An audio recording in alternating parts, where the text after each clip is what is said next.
नमस्कार, स्वागत है आप सभी का यूपी सुबह सवेरे में और मैं हूं आपके साथ कृतिका। खबरों की शुरुआत करेंगे इस वक्त की बड़ी खबर के साथ। आज सिद्धार्थनगर दौरे पर रहेंगे मुख्यमंत्री योगी आदित्यनाथ और तमाम परियोजनाओं का लोकार्पण और शिलान्यास करते हुए मुख्यमंत्री आज नजर आएंगे। तो बड़ी जानकारी आपको दे रहे हैं, सिद्धार्थनगर वासियों को एक बड़ी सौगात आज मुख्यमंत्री योगी आदित्यनाथ देते हुए नजर आएंगे। इस वक्त की बड़ी जानकारी आपको दे रहे हैं।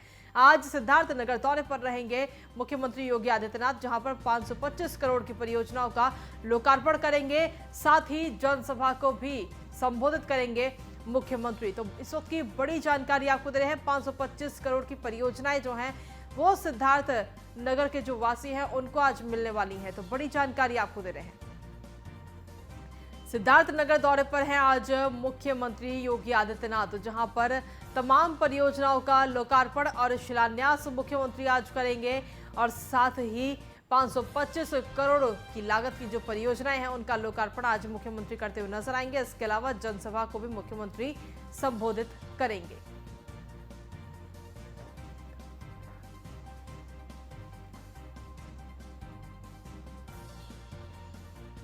तो आपको बता दें कि आज मुख्यमंत्री योगी आदित्यनाथ सिद्धार्थनगर जाएंगे और वहां पर जो तमाम परियोजनाएं हैं उन परियोजनाओं की सौगात सिद्धार्थनगर वासियों को देते हुए नजर आएंगे। क्या कुछ अपडेट्स है, जानकारी के लिए सीधे रुख करते सिद्धार्थनगर का, जहां हमारे संवाददाता सद्दाम खान इस वक्त मौजूद है। सद्दाम, क्या कुछ अपडेट्स है मुख्यमंत्री के कार्यक्रम को लेकर? आज कहीं ना कहीं जो वहां के लोग हैं उनको तमाम सौगात मिलने वाली है, क्योंकि योगी आदित्यनाथ तमाम सौगात लेकर के आज उनके पास जा रहे हैं। देखिए दीपिका, आपको बता दूं कि मुख्यमंत्री योगी आदित्यनाथ का सिद्धार्थनगर दौरा है। वो सिद्धार्थनगर जिले को आज बड़ी सौगात देंगे। मुख्यमंत्री योगी आदित्यनाथ जो है 12:55 पर सरदार पटेल पार्क डुमरियागंज पहुंचेंगे। वहां से वो 1 बजे कार्यक्रम स्थल कन्या इंटर कॉलेज पहुंचेंगे, जहां वो कई 525 करोड़ की 300 परियोजनाओं का लोकार्पण और शिलान्यास करेंगे जी। साथ ही साथ जो वहाँ विभिन्न के लाभार्थी हैं उनमें प्रमाण पत्र वितरित करेंगे और साथ ही साथ एक जनसभा को भी संबोधित करेंगे। हालांकि भाजपा के जो नेता हैं वो ये कहते नजर आ रहे हैं कि मुख्यमंत्री योगी आदित्यनाथ का ये जो जनसभा होनी है ये ऐतिहासिक जनसभा होनी है। बस एक चीज आपको और बता दूं कि मुख्यमंत्री के आने को लेकर जो वहाँ की तैयारियां पूर्ण रूप से पूरी कर ली गई है। जी जी, तैयारियों की आपने बताया कि तैयारियां लगभग पूरी हो चुकी है। सुरक्षा व्यवस्था क्या कुछ है वहां पर आज? बिल्कुल, देखिए मुख्यमंत्री आगमन को लेकर जो है प्रशासन पूरी तरह से हरकत में आ गया है। सुरक्षा व्यवस्था की बात करें तो पुख्ता इंतजाम किए गए हैं ताकि किसी भी तरह की कोई अनहोनी ना हो सके। वहीं साथ ही साथ जो वहाँ के लोग हैं और मुख्यमंत्री से बड़ी आस लगाए कि वो सिद्धार्थनगर जिले को उनसे बहुत उम्मीद है जो ये गति चल रही थी इसको और भी तेजी से आगे ले जाने की बात कह रहे हैं। जी जी, आखिर कितने बजे योगी आदित्यनाथ वहां पर पहुंचेंगे? कृतिका, देखिए मुख्यमंत्री योगी आदित्यनाथ जो है 12:55 पे वो वहाँ हेलीपैड जहाँ बनाया गया सरदार पटेल पार्क वहां पहुंचेंगे। वहां से 1 बजे वो कार्यक्रम स्थल कन्या इंटर कॉलेज पहुंचेंगे, जहां पर उनका कार्यक्रम होना है। जी, सद्दाम, जिस तरीके से परियोजनाओं की हम बात कर रहे हैं, करीब 525 करोड़ की लागत की जो परियोजनाएं हैं उनका लोकार्पण और शिलान्यास करते हुए नजर आएंगे। हमारे दर्शकों को बताइए कि आखिर क्या कुछ परियोजनाएं हैं? बिल्कुल, देखिए आपको बता दूं कि 525 करोड़ की 300 परियोजनाएं हैं, जिसमें कई परियोजनाएं हैं, कई सड़क हैं और भी परियोजनाएं। हालांकि प्रशासन ने भी इन चीजों को बताया नहीं, लेकिन जो भी 300 परियोजनाओं का वो लोकार्पण और शिलान्यास करने की बात कही जा रही है। जी, आखिर तैयारियां इस वक्त वहां पर हो चुकी हैं? क्या मुख्यमंत्री के अलावा और भी कोई नेता आज मंच पर नजर आ सकता है वहां पे? बिल्कुल, देखिए कयास ये भी लगाया जा रहा है कि मुख्यमंत्री योगी नाथ के साथ साथ प्रदेश अध्यक्ष स्वतंत्र देव सिंह की भी आने की बात कही जा रही है। हालांकि ये आने के बाद ही पता चलेगा कि मुख्यमंत्री योगी नाथ के साथ स्वतंत्र देव सिंह आएंगे कि नहीं आएंगे। तो ये मुख्यमंत्री योगी नाथ का जब यहाँ आगमन होगा उसके बाद ही कुछ कहा जा सकता है कि स्वतंत्र देव सिंह के साथ रहेंगे कि नहीं रहेंगे। वैसे कयास ये भी लगाए जा रहे हैं कि स्वतंत्र देव सिंह भी सिद्धार्थनगर जिले में मुख्यमंत्री योगी आदित्यनाथ के साथ आ सकते हैं। जी, चलिए, बहुत बहुत धन्यवाद सद्दाम, तमाम जानकारी और अपडेट्स देने के लिए। आप लगातार वहां बने रहिए और पल पल की अपडेट्स हम तक पहुंचाते रहिएगा। इसी के साथ आपको बता दें कि सिद्धार्थनगर के बाद में मुख्यमंत्री योगी आदित्यनाथ आज गोरखपुर भी जाएंगे। गोरखपुर का दौरा भी आज करेंगे और वहां पर भी करीब 3 बजे गोरखपुर के लिए रवाना होंगे और 3:30 बजे गोरखपुर सर्किट हाउस मुख्यमंत्री पहुंचेंगे। गोरखपुर में तमाम परियोजनाओं की सौगात गोरखपुर वासियों को आज देते हुए नजर आएंगे मुख्यमंत्री योगी आदित्यनाथ। तो योगी जी आज सबसे पहले जाएंगे सिद्धार्थनगर में जो तमाम परियोजनाएं हैं उनका लोकार्पण और शिलान्यास करेंगे, जनसभा को संबोधित करेंगे और उसके बाद में जाएंगे गोरखपुर। 3:30 बजे गोरखपुर पहुंचेंगे और वहां पर भी तमाम परियोजनाओं की सौगात कहीं ना कहीं गोरखपुर वासियों को आज देते हुए नजर आएंगे। और इसी के साथ चलिए सीधे रुख करेंगे इस वक्त गोरखपुर का, जहां हमारे संवाददाता हरेंद्र दुबे इस वक्त हमारे साथ जुड़ गए हैं लाइव। हरेंद्र, आज मुख्यमंत्री योगी आदित्यनाथ का गोरखपुर दौरा भी है, 3:30 बजे वो वहां पर पहुंचेंगे। क्या कुछ तैयारियां और क्या कुछ कार्यक्रम? देखिए, उत्तर प्रदेश के मुख्यमंत्री योगी आदित्यनाथ का गोरखपुर में आगमन है। आगमन को लेकर के तैयारी पूरी कर ली गई है। 3-3:30 बजे के आसपास उत्तर प्रदेश के मुख्यमंत्री योगी आदित्यनाथ गोरखपुर पहुंचेंगे और करोड़ों की लागत से बने जो यहाँ गैस प्लांट है, पीएनजी गैस पाइपलाइन का वह लोकार्पण करेंगे। साथ ही साथ 13 ऑक्सीजन प्लांट का भी वह लोकार्पण करेंगे। तो इस लोकार्पण से पूर्वांचल के अनेक जिले जैसे देवरिया, कुशीनगर, महाराजगंज, गोरखपुर, संत कबीरनगर, सिद्धार्थनगर के लोगों के लिए अब वह दिन दूर नहीं कि पाइपलाइन के सहारे लोगों को गैस मिलेगा, जिसकी पूरी तैयारी कर ली गई है। और 3:30 बजे उत्तर प्रदेश के मुख्यमंत्री योगी आदित्यनाथ गोरखपुर पहुंचेंगे और लोगों को सौगात देंगे। हरेंद्र, गोरखपुर कहीं ना कहीं उनका प्रिय जिला, उनका गृह जिला, तो ऐसे में गोरखपुर वासियों को ये तमाम सौगात दी जा रही है। गोरखपुर जो लोग हैं उनमें कितनी खुशी देखने को मिली? देखिए, गोरखपुर की जनता योगी आदित्यनाथ को मानती है, जानती है और पहचानती है जी। गोरखपुर की जनता उत्तर प्रदेश के मुख्यमंत्री के लिए कुछ भी कर गुजरने के लिए तैयार है। खास तौर से आपको बता दें कि उत्तर प्रदेश के मुख्यमंत्री योगी आदित्यनाथ के लिए गोरखपुर की जनता पहले से तत्पर पर तैयार थी और मुख्यमंत्री बनने के बाद जितना विकास उन्होंने गोरखपुर का किया है, उस विकास को लेकर के गोरखपुर की जनता उत्तर प्रदेश के मुख्यमंत्री योगी आदित्यनाथ के और करीब पहुंच गई है। तो गोरखपुर की जनता उत्तर प्रदेश के मुख्यमंत्री के लिए अच्छी सोच रखती है और आगे भी रखेगी। जी चलिए, बहुत बहुत धन्यवाद हरेंद्र, तमाम जानकारी और अपडेट्स देने के लिए। आप लगातार वहां बने रहिए और पल पल के अपडेट्स हम तक पहुंचाते रहिएगा। इसी के साथ खबरों में आगे बढ़ेंगे और इस वक्त की एक और बड़ी खबर की ओर सीधे रुख कर लेते हैं। डिप्टी सीएम केशव प्रसाद मौर्य, आज लखीमपुर खीरी का दौरा है उनका और लखीमपुर खीरी जाएंगे डिप्टी सीएम केशव प्रसाद मौर्य। दोपहर 12 बजे डीसी रोड पर डिप्टी सीएम का ये पूरा कार्यक्रम रखा गया है और लोक निर्माण समेत तमाम परियोजनाओं का लोकार्पण और शिलान्यास करते हुए आज डिप्टी सीएम नजर आएंगे। दोपहर करीब 1:30 बजे बीजेपी कार्यकर्ताओं से संवाद करेंगे, साथ ही अधिकारियों के साथ बैठक भी करेंगे डिप्टी सीएम केशव प्रसाद मौर्य। तो बड़ी जानकारी आपको दे रहे हैं।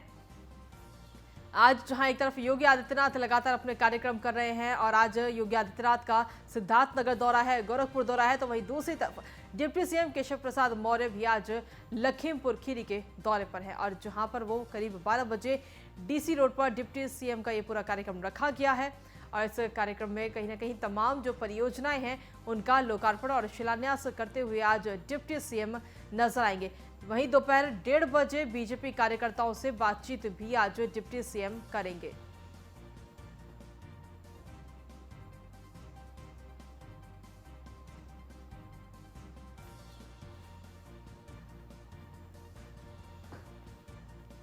तो आपको बता दें कि दोपहर 12 बजे डीसी रोड पर डिप्टी सीएम का ये पूरा कार्यक्रम आज रखा गया है।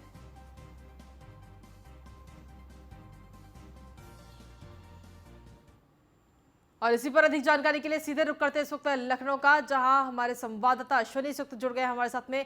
अश्विनी, क्या कुछ अपडेट्स डिप्टी सीएम के कार्यक्रम को लेकर?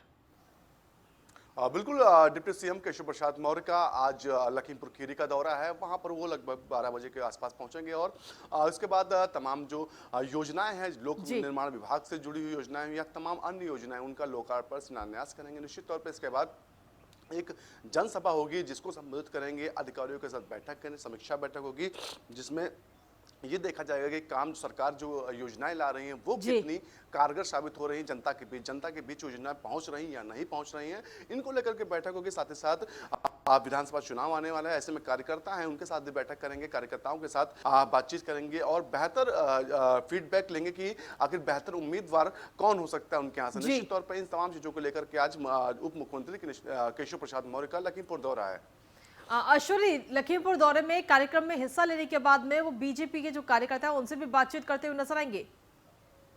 हाँ बिल्कुल, उसके बाद जो कार्यक्रम होगा अधिकारियों की बैठक के बाद जो स्थानीय नेता हैं, स्थानीय सांसद हैं, विधायक हैं, उनके साथ बैठक करेंगे, उनके साथ मुलाकात करेंगे और 2022 की रणनीति भी तैयार करेंगे। उन कार्यकर्ताओं से फीडबैक लेंगे कि कौन सा कैंडिडेट बेहतर हो सकता है और किस विधायक ने बेहतर काम किया, जिसकी रिपोर्ट वो जो संगठन है उसको पहुंचाएंगे। जी अश्विनी, देखा जाए तो 2022 के इलेक्शंस को लेकर के सभी पार्टियां पुरजोर कोशिश कर रही हैं, जमीनी स्तर पर उतर चुकी हैं। जहां एक तरफ योगी आदित्यनाथ दौरे पर दौरे कर रहे हैं, जगह जगह जाकर के जनसभा को संबोधित कर रहे हैं, तो वहीं डिप्टी सीएम भी पीछे नहीं है। डिप्टी सीएम भी अपनी पूरी भूमिका निभाते हुए नजर आ रहे हैं। बिल्कुल, अगर पिछले विधानसभा चुनाव की बात करें, 2017 में जब विधानसभा चुनाव हुआ था, उत्तर प्रदेश जो केशव प्रसाद मौर्य थे वो उत्तर प्रदेश भाजपा के अध्यक्ष थे। उस दौरान उन्होंने बाकायदा पूरी जिम्मेदारी निभाई थी, बाकायदा पूरी रणनीति तैयार की थी, किस तरह से चुनाव लड़ना है, सीटों के बंटवारे से लेकर के कार्यक्रमों की रूपरेखा तैयार की। निश्चित तौर पर उनके पास अनुभव है और एक बार फिर वो अनुभव भाजपा के काम आएगा। जी चलिए अश्विनी, आप लगातार बने रहिए, हम आगे भी आपसे जानकारी लेंगे। तो इसी के साथ इस वक्त की एक और बड़ी खबर की ओर सीधे रुक कर लेते हैं। फिरोजाबाद दौरे पर जाएंगे डिप्टी सीएम दिनेश शर्मा। बड़ी जानकारी, और सुबह करीब 9 बजे फिरोजाबाद के लिए डिप्टी सीएम दिनेश शर्मा रवाना होंगे। आगरा मंडल के विद्यालय निरीक्षकों के साथ बैठक भी डिप्टी सीएम आज करेंगे। वहीं किसान पंचायत में भी शामिल होंगे डिप्टी सीएम दिनेश शर्मा। इसके अलावा दोपहर करीब 2:30 बजे वापस लखनऊ के लिए रवाना होंगे डिप्टी सीएम दिनेश शर्मा। तो बड़ी जानकारी आपको दे रहे हैं और इस पर अधिक जानकारी देने के लिए संवाददाता अश्विनी हमारे साथ लगातार जुड़े हुए हैं। सीधे रुख करेंगे अश्विनी का। अश्विनी, क्या कुछ अपडेट्स और जानकारी डिप्टी सीएम दिनेश शर्मा के कार्यक्रम को लेकर? बिल्कुल, दिनेश शर्मा का जो दौरा है, इस दौरान वो वहाँ पर जो शिक्षक हैं, शिक्षा अधिकारी हैं, उनसे मुलाकात के माध्यमिक शिक्षा के अधिकारियों से मुलाकात करेंगे, साथ ही साथ वहाँ पर बैठक करेंगे, कार्यकर्ताओं से मिलेंगे। निश्चित तौर पे बस समझिएगा कि भाजपा ने अघोषित रूप से चुनावी सभाएं शुरू कर चुका है। भाजपा अघोषित रूप से चुनाव प्रचार शुरू कर चुकी है, क्योंकि जिस प्रकार से चाहे मुख्यमंत्री हो लगातार दौरे जिलों कर रहे हैं, इसके अलावा चाहे डिप्टी सीएम्स हो, चाहे मंत्री हो, सबको काम पर लगा दिया गया है कि आपको कुछ बोलना नहीं है, सिर्फ काम करना है और काम करके बेहतर रिजल्ट देना। निश्चित तौर पर उसी के रूप में इन सभी दौरों को देखना, चाहे मुख्यमंत्री का सिद्धार्थनगर गोरखपुर दौरा हो, चाहे उप मुख्यमंत्री केशव प्रसाद मौर्य का लखीमपुर दौरा हो, चाहे दिनेश शर्मा का दौरा हो, निश्चित तौर पर सभी मंत्रियों और उप मुख्यमंत्री और मुख्यमंत्री खुद लग गए हैं। निश्चित तौर पर इस दौरान तमाम जो अधिकारी उनसे समीक्षा बैठकों का दौर होगा, कार्यकर्ताओं से मुलाकात का दौर होगा, फीडबैक लिया जाएगा, कैंडिडेट्स का फीडबैक लिया जाएगा कि कौन कैंडिडेट्स बेहतर हो सकता है, किस विधायक ने बेहतर काम किया जिसको दोबारा से जीत सकता है। निश्चित तौर पे इन तमाम रिपोर्ट्स को जो संगठन तक पहुंचाया जाएगा। जी अश्विनी, आप बने रहिए, हम आगे भी आपसे जानकारी लेंगे। तो जहां एक तरफ केशव प्रसाद मौर्य लगातार इस वक्त कहीं ना कहीं देखा जाए तो दौरे पर दौरे कर रहे हैं, तो वहीं दूसरी तरफ दिनेश शर्मा भी लगातार दौरे कर रहे हैं। इसी के साथ खबरों में आगे बढ़ेंगे और इस वक्त की एक और बड़ी खबर की ओर सीधे रुक कर लेते हैं। आज वाराणसी दौरे पर रहेंगे बीजेपी प्रदेश अध्यक्ष स्वतंत्र देव सिंह। महमूरगंज के निवेदिता शिक्षा सदन स्वतंत्र देव सिंह जाएंगे। साथ ही आपको बता दें कि 6 अक्टूबर को सीएम योगी आदित्यनाथ का वाराणसी दौरा है और सीएम के आगमन की जो तैयारियां वहां पर चल रही हैं, उसको लेकर स्वतंत्र देव सिंह वहां का जायजा लेते हुए नजर आएंगे। तो बड़ी जानकारी आपको दे रहे हैं।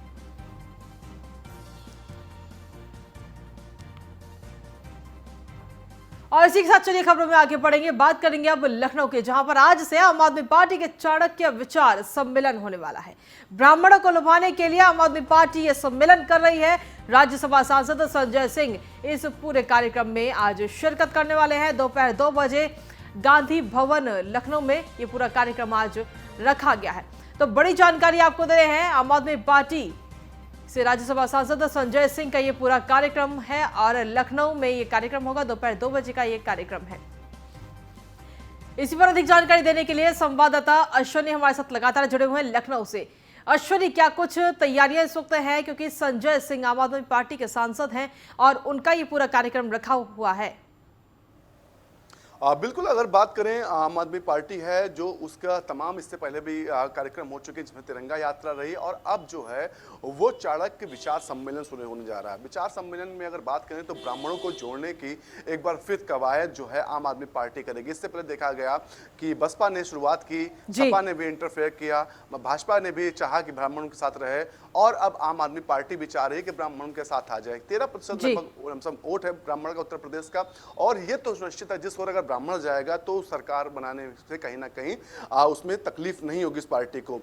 बसपा भी देखिए लगातार जो है चाहे मायावती हो जमीन पर उतर के खुलकर बोल रहे हैं कि ब्राह्मणों का हमें साथ चाहिए और ब्राह्मणों के साथ तमाम सरकार पे आरोप लगाए ब्राह्मणों पर अत्याचार हुआ, चाहे तमाम ऐसी केसेस गिना रहे हैं जिसमें ब्राह्मणों की हत्या हुई। इस तरीके से निश्चित तौर पर आम आदमी पार्टी भी चाह रही है क्योंकि उसको एक सुनिश्चित वोट बैंक चाहिए राजनीति के लिए और वो ब्राह्मणों को आकर्षित करके अपनी ओर जोड़कर कहीं ना कहीं 2022 में अपनी उपस्थिति दर्ज करना चाहती है। हालांकि इतनी आश्वस्त आम आदमी पार्टी भी नहीं अभी है कि सरकार बनाने उत्तर प्रदेश में, लेकिन वो बेहतर प्रदर्शन की उम्मीद के साथ ब्राह्मणों को जोड़ना चाहती है और जिसका शुभारंभ आज से लखनऊ से जो चाणक्य विचार सम्मेलन है उससे होगा। उत्तर प्रदेश के तमाम जो मंडल है उनमें धीरे धीरे इस कार्यक्रम का आयोजन होगा। आगरा, कानपुर, मेरठ, बनारस तमाम जिलों में इसका कार्यक्रम का आयोजन अगले दिनों में होगा। जी चलिए, बहुत बहुत धन्यवाद अश्विनी तमाम जानकारी देने के लिए। तो अब ब्राह्मणों को कहीं ना कहीं लुभाने की कवायद इस वक्त की जा रही है। सबसे पहले बीएसपी लुभाने के लिए निकली, समाजवादी पार्टी, उसके बाद बीजेपी और अब आम आदमी पार्टी भी ब्राह्मणों को अपनी तरफ लुभाने की कोशिश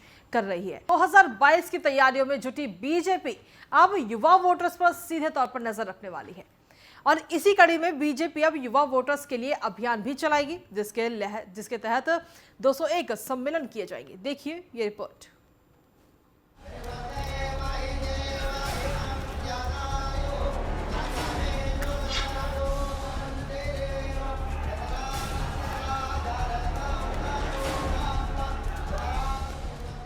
लखनऊ में हुई बीजेपी युवा मोर्चा की प्रदेश कार्यकारिणी की बैठक में कार्यकर्ताओं का उत्साह बता रहा है कि बीजेपी 2022 के रण के लिए कितनी तैयार है।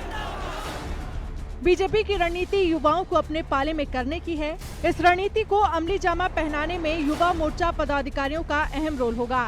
बीजेपी ने सबसे ज्यादा ध्यान युवाओं पर केंद्रित करने का फैसला लिया है। पार्टी की कोशिश ज्यादा से ज्यादा युवाओं को अपने साथ जोड़ने की है। युवाओं पर बीजेपी की नजर, हर 18 साल वाले पर पार्टी की नजर है। 18 साल के युवाओं को वोट दिया जाएगा। 18 साल के युवाओं को पार्टी से भी जोड़ेंगे। सभी 403 सीटों पर युवाओं को लेकर विशेष अभियान। 2 विधानसभा क्षेत्रों को जोड़कर युवा सम्मेलन होंगे। युवा सम्मान कार्यक्रम से यूथ कॉन्क्लेव तक होंगे। बीजेपी ने युवाओं को आकर्षित करने का जिम्मा केंद्रीय मंत्री अनुराग ठाकुर को सौंपा है। अनुराग ठाकुर बीजेपी युवा मोर्चा के राष्ट्रीय अध्यक्ष रह चुके हैं और युवाओं में खासे लोकप्रिय हैं। मौजूदा युवा मोर्चा अध्यक्ष तेजस्वी सूर्या की भी युवाओं में अपील है। इसके अलावा कई युवा नेता यूपी के रण को जीतने के लिए मैदान में उतर चुके हैं। पार्टी ने अगले 100 दिन का रोडमैप तैयार किया है, जिसे प्रदेश कार्यकारिणी की बैठक में कार्यकर्ताओं को समझाया गया। बीजेपी ने जो रणनीति तैयार की है उसके मुताबिक बीजेपी का रोड मैप, हर युवा मोर्चा पदाधिकारियों को कम से कम 20 सदस्य बनाने का जिम्मा। युवा मोर्चा के प्रदेश से बूथ स्तर तक करीब 50,000 पदाधिकारी हैं। 50,000 पदाधिकारी 10 लाख से ज्यादा नए सदस्य बनाएंगे। बीजेपी ने 1.5 करोड़ नए सदस्य बनाने का रखा लक्ष्य। नवंबर से बीजेपी का सदस्यता अभियान शुरू होगा। अभियान की शुरुआत केंद्रीय गृह मंत्री अमित शाह करेंगे। शक्ति केंद्र से नए सदस्य बनाकर अभियान का शुभारंभ होगा। देखिए, युवा इस देश की आत्मा है और भारतीय जनता पार्टी विश्व की सबसे बड़ी पार्टी है और उसमें युवाओं का सबसे बड़ा प्रतिनिधित्व है। प्रधानमंत्री योगी जी के सबसे ज़्यादा जो मुरीद हैं, जो सबसे ज़्यादा उनको लाइक करते हैं, वो युवा वर्ग ही है, जिसका आप देखते होंगे प्रकटीकरण तमाम बार सोशल मीडिया पे वो करते आए हैं। कई बार सोशल डिबेट्स में वो युवा मुखर होकर अपनी बात कहता आया है और हमारा युवा इस समय देश की तरक्की चाहता है, अपना भविष्य सुरक्षित करना चाहता है, देश को आगे बढ़ते हुए देखना चाहता है और वो योगी आदित्यनाथ जी के नेतृत्व में उनको देख रहा है। इसलिए अधिक से अधिक युवा जो है भारतीय जनता पार्टी में इसमें जोड़ करके भारतीय जनता पार्टी को मजबूत करना चाहता है। दरअसल इस बार बीजेपी ने 350 पार का नारा दिया है। 300 सीट जीतने का बीजेपी का गणित बहुत सीधा है। बीजेपी का गणित, उत्तर प्रदेश में करीब 13 करोड़ वोटर हैं। राज्य में बीजेपी के करीब 2.5 करोड़ सदस्य हैं। इस बार 1.5 करोड़ और सदस्य बनाने का लक्ष्य है। नए सदस्य बनने पर बीजेपी के 4 करोड़ सदस्य हो जाएंगे। 4 करोड़ सदस्यों के बूते बीजेपी 300 प्लस सीटें जीत जाएगी। बीजेपी को केंद्र और राज्य में सत्ता की सीढ़ियां चढ़ाने में युवाओं का अहम योगदान रहा है। 2014 के लोकसभा चुनाव में युवाओं ने सिर्फ बीजेपी को वोट ही नहीं दिया, बल्कि पार्टी के पक्ष में माहौल बनाने में खास भूमिका भी निभाई। भगवा खेमे को यूपी की सत्ता में लाने में भी युवा मतदाताओं की अहम भूमिका रही। अब पार्टी फिर युवाओं के सहारे चुनावी वैतरणी पार करना चाहती है। Bureau report, news one India.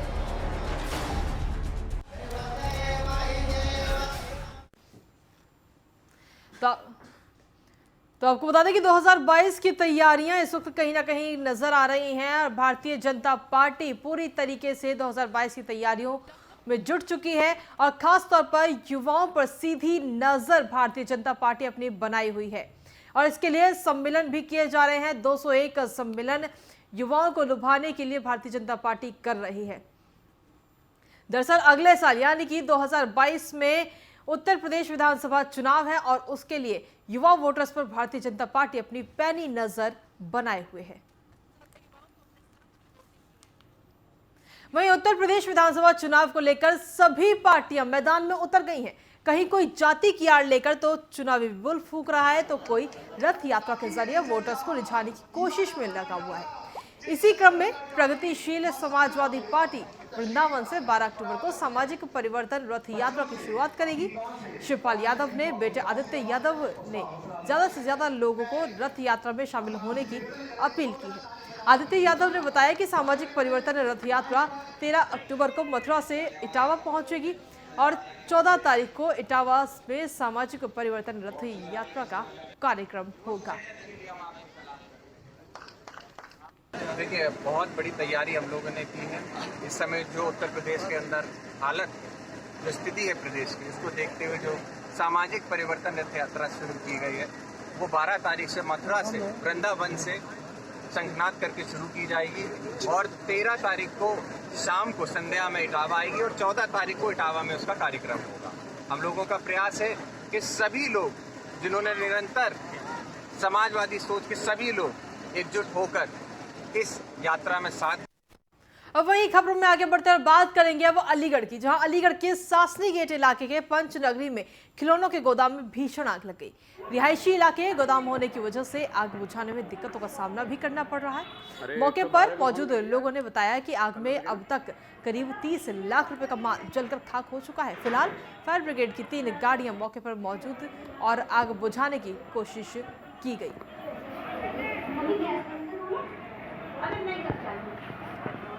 तो आपको बता दें कि अलीगढ़ के सासनी गेट इलाके में ये भीषण आग लगी है। लाखों का माल जलकर इसमें खाक हो गया। फायर ब्रिगेड की 3 गाड़ियां वहां मौके पर पहुंची, तब जाकर इस भीषण आग पर काबू पाया गया।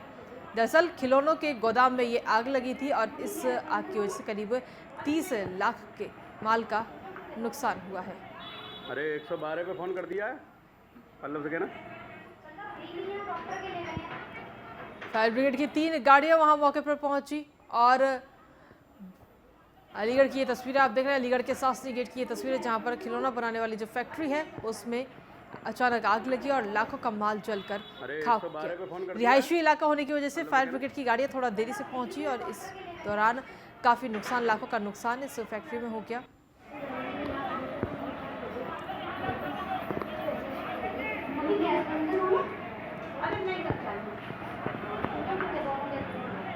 अरे 112 पे फोन कर दिया है।